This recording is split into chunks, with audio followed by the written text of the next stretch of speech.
पढ़ा इनके बारे में। और इनकी तुलना में ले आइए जापान को, एक तरफ एस्किमो एक तरफ जापान। जापान एक समृद्ध देश है, संसाधन बहुल देश है। उसने बहुत मुश्किल से मैनेज किया, लेकिन हम मैनेज कर लिया। उसने संसाधन इकट्ठे कर लिए क्योंकि वहां संसाधन खूब हैं। और जापान की जनता की विशेषता है कि वो इमोशंस को बहुत वैल्यू करती है। देखिए, दुनिया में सबसे अच्छा बुढ़ा होता है जापान का बुढ़ा।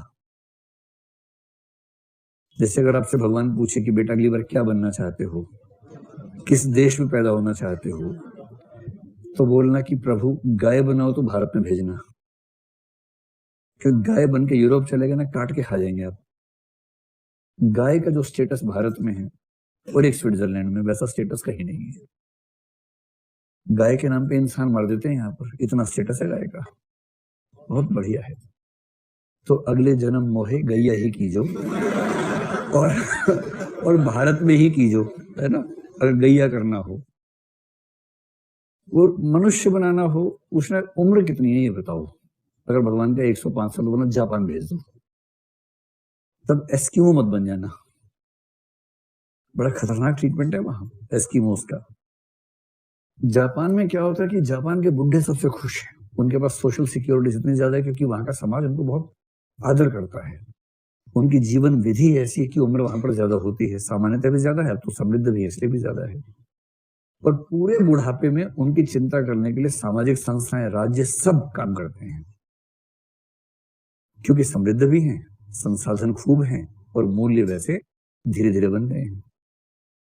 एस्किमोस की हालत यह है कि वहां पर संसाधन एकदम नहीं के बराबर है। बर्फीला प्रदेश है, संसाधन नहीं के बराबर है। तो एस्किमोस के कल्चर में एक विशेष बात मानते हैं कि जब कोई व्यक्ति 50-55 की उम्र में आता है तो अपेक्षा की जाती है कि वो मर जाए, नहीं तो उसका परिवार उसको मारता है। और क्योंकि पता है कि इसके जिंदा रहने में निहित है कि घर में जो छोटा बच्चा पैदा हुआ वो नहीं जी पाएगा, इसलिए वहां लोग बचपन से ये मूल्य सीख के बड़े होते हैं कि 50-50 की उम्र में मर जाना है। या तो वो खुद मर जाते हैं या फिर समाज उनको मार देता है। अब आप कहें कि एस्किमो बहुत गंदे लोग होते हैं, अपने पापा को कोई मारता है क्या? कैसे गंदे लोग होते हैं? तो उसके लिए उस समाज में रह के देखिए कुछ साल, तब समझ में आएगा। और जब संसाधन होंगे ही नहीं, कैसे मैनेज करेंगे? चलो सब छोड़ो, एक सवाल का जवाब दो, दोगे? क्या बोले? यस सर बोले। हाँ ठीक है।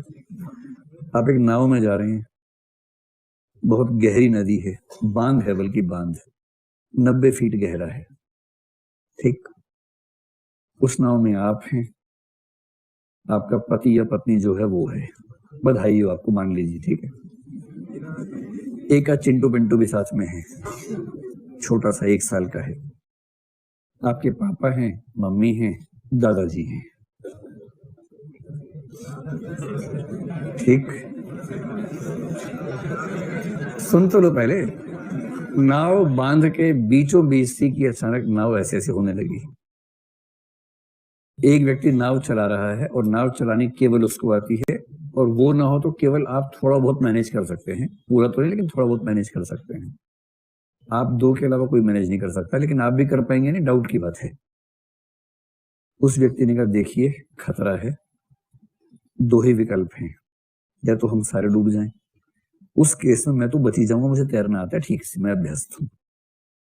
अगर आपको तैरना आता है तो भी आप नहीं बच पाएंगे, ये इतना आसान नहीं है, नॉर्मल तैराक यहाँ नहीं बच पाते हैं।